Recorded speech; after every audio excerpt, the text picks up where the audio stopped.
Welcome to Go Mustang Sports as we take a look at the beginning of the 2013 season for women's soccer. I'm Dave McHugh, joined by head coach Graeme Millar. And Coach, 4-1, not a bad start to the season, especially considering the one loss was a tough one to a really highly ranked team.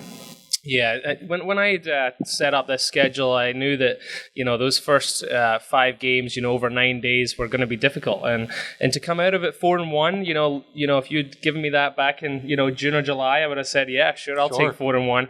Yeah. Especially against, 2 teams that made the tournament last year and 3 other teams that were all very competitive in their conferences. So with only the 1 goal loss to TCNJ, now looking back on it, I wish we had got that win. But, as a coach, now I want more. Greedy. So, yeah, getting very greedy. Yeah. But 4-1 over that course of the first week, and we gave TCNJ a really good game, and I thought we could have got a little bit more out of that. But I'll take that, for the first week. Of course, you start off with the Eastern win 4-0. Ashlyn Hawbaker, 2 goals and assists. She was pretty much dominating that game in the stats column. But you also had 4 different scores in that victory. I mean, that's a good way to start the game. Yeah, that first weekend, it was just great to see, players that, like Ashlyn, that are expected to score, and then also see players like Kat Madden to get our first goal of the season.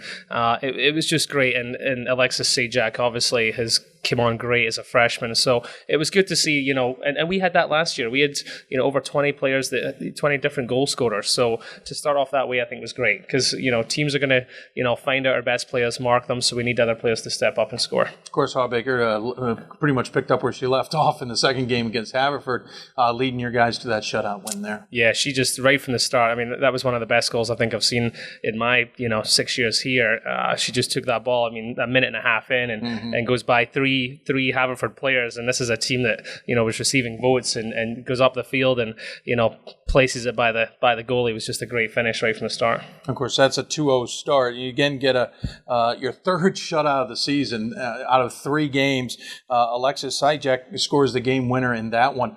You guys, 3-0, and you go with 3 shutouts to start things off. You've got to be thrilled with that, especially considering that third game, that was a bit of a battle in the first half. Yeah, it really was, and all 3 games we expected them to come at us, and with the defense, losing Taylor Zimmerman to graduation last year, she's been kind of the rock at the back. So, like I'd said, at the start of the season to you, we needed to change some things, and the defense has come up huge. I mean, we've got, we're basically playing 5 defenders, and we've got the, one of the outside backs rotating, but Emily Lasquadro and Shannon McGuire played every minute of all 5 games.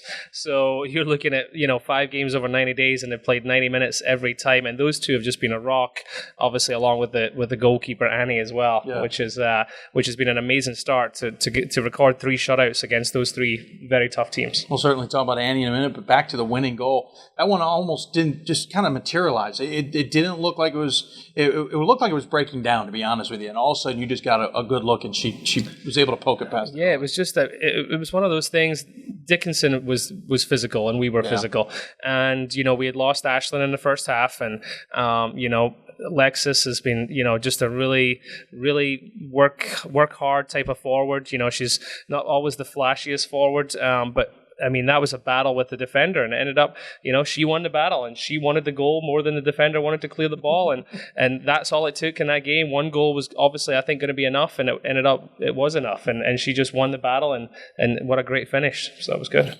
You then take on TCNJ, the number 13 at the time ranked team, and you can look at a lot of different ways that this is a win for you guys, even though it's a 1-0 loss. I'm sure coming out of that, it stings, as you point out, that you lost the game 1-0, but you only lost the game 1-0, and you were battling them all the way down to the wire. Yeah, and that's, like I said, at the start of the interview, that, I would have taken 4-1 and I only lost to TCNJ. Now looking back at that game, lots of positives. I was proud of the girls because, when you lose a goal within the first 10 minutes to a team that's, nationally ranked, sometimes the heads go down and you can crumble, but they did not, and they picked up where they left off in the second half, and we went at them, and we gave TCNJ a game that they probably didn't expect, and we had some chances. Jamie just hit the side netting on a great chance in the second half, and again, we could have got that goal. We could have been there right with them. And, I'm happy the way we played. There's a lot of positives. And Annie McCoach obviously came up huge with some great saves to keep us in, keep the score at only one.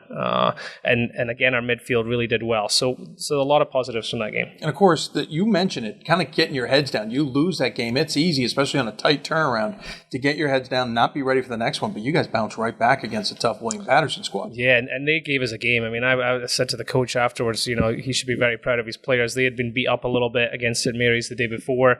They had played a tough a schedule as we did, but they were ready for us. They got the first goal.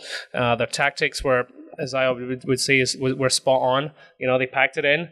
They didn't give us enough space to, try and hit the seams. And we worked really hard for that win. And being the fifth game in 9 days, the girls, could have let that game go. We could have lost it 1-0. We could have tied it. But this team just will not give up. And that was obviously evidence in that game that, the great goal from Kaylee, we had to get a defender to equalize, which was amazing. And then Lexi again, comes through with a big winner. So excellent.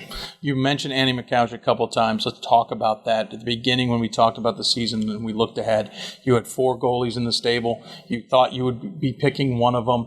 You've played 2, but Annie's gotten obviously probably 90% of the minutes. But some of her stats, she has a 0.42 goal against average. She saved 88.2% of the shots that she's faced, 15 saves on the season. For a player who's playing in her first year of collegiate soccer, not to mention the fact we won't even go into her schedule. Trust me, folks, her schedule is nuts. We'll talk about that later in the season. But for what you guys were looking for to replace what you lost last year, this is a heck of a find. Yeah, this is one of those, I can't take credit for it. There was no recruiting involved other than a conversation over the summer during Mustang days. But, Annie has came in and done the job that we were looking for. She has no fear. She works really hard in practice. We made the decision, on the Friday before the Eastern game, who was going to be our starting goalkeeper. And it was the decision between all the coaches, including our 2 goalkeeper trainers, that Annie was the right choice. She just had a little bit better handling than Alicia did, who's our number 2. And our distribution was a little bit more controlled, and a little bit more confident. So we went with Annie, and once you start with a keeper and then they get hot like Annie did, it would be very tough to replace her. So Annie's still obviously competing in practice with Alicia and also Karen, and she's come up huge for us. I mean, she made great saves this weekend to keep the scores close. There was a great chance for William Patterson at 1-0 for them to extend the lead. She came up big, and then we go up the field and score. So credit goes to her again that we won. So she really has come out of nowhere, and one of those surprise finds like a Stephanie Eiler, who was our all-time leading goal scorer, who was also one of those surprise packages. Well, thanks to Annie McCouch and certainly other players, you guys are off to a terrific 4-1 start. But the schedule doesn't get any much easier. Johns Hopkins on the road, now the number 2 team in the country after they just beat conference foe Messiah. And if that's not challenging enough, we have Misericordia. But let's get back to Hopkins first. That's a tough task for this team. Yeah, it really is. We've competed well with Hopkins over the last few years, but they've had the better of us by a couple of goals every time. It was 3-1 last year. It was 2-0 the year before.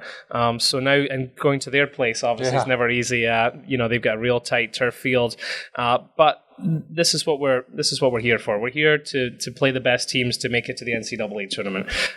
Johns Hopkins, like you said, just beat Messiah. They've moved up to number 2 in the country.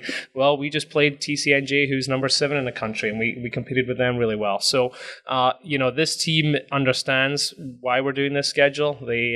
They'll be ready for Johns Hopkins tomorrow, and if we want to be to be a national leader, we have to play these teams. We're still receiving votes this week in the national poll, but you have to be a national top 25 team to get into that top 25. Certainly. So with Johns Hopkins tomorrow, I think the girls will be ready. They're excited for it. Our seniors are excited for it. They've had 4 years of playing Johns Hopkins. They're hoping this one will be a great way to cap their senior year. And of course, then you get into the conference action in Misericordia on Saturday. So if Hopkins wasn't tough enough, you go right into the fray on Saturday. Yeah, and the great thing with Misericordia is they've got to come here. It's a little bit of a trip for them. They'll be coming here after a football game. So hopefully a lot of the fans will stay for the game and cheer us on. And Misericordia, they've played 3 games so far. They've won pretty convincingly, so they're scoring a lot of goals. But we'll be ready. We'll be ready again for them. We're just going to take Hopkins tomorrow and then prepare for Misericordia after that. So 4-1 with 2 big tests ahead for the women's soccer team here at Stevenson. He's head coach Graeme Millar. I'm Dave McHugh for Go Mustang Sports.